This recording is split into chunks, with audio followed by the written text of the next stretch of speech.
In the grand halls of Hastinapura, where marble echoed with the footsteps of kings and whispers of fate, there stood a prince with fire in his heart and storm in his eyes. Duryodhana, the eldest of the Kauravas.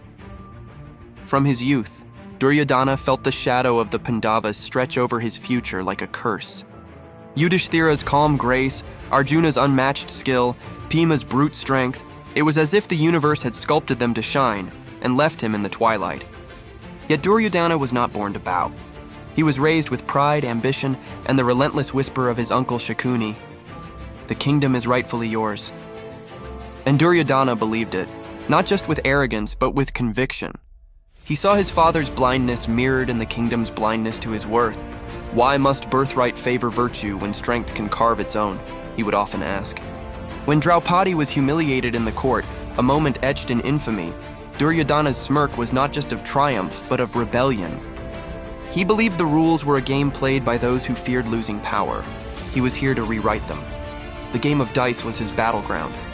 Not the field, not the sword. He didn't want to slay his cousins in open war, not yet. He wanted to outsmart them, unseat them, unmake their destiny. And so he did, casting dice loaded with deceit, while righteousness sat silent in chains. 13 years passed. The exiled Pandavas returned.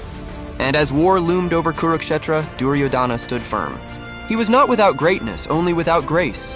In battle, Duryodhana fought with valor none could deny.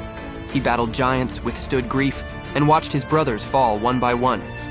Yet still he stood, bloodied but proud, because to him defeat was not in death, it was in submission. On the final day when all hope had burned to ash, he faced Bhima, his rival from childhood.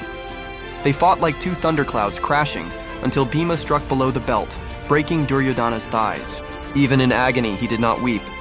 He laughed a bitter, ironic laugh. "I am still king," he said, lying on the cold earth, "for I have lived and ruled by my will." And in that tragic moment, the world saw him not just as a villain, but as a man devoured by his own fire, a prince who dared to challenge fate but forgot the cost.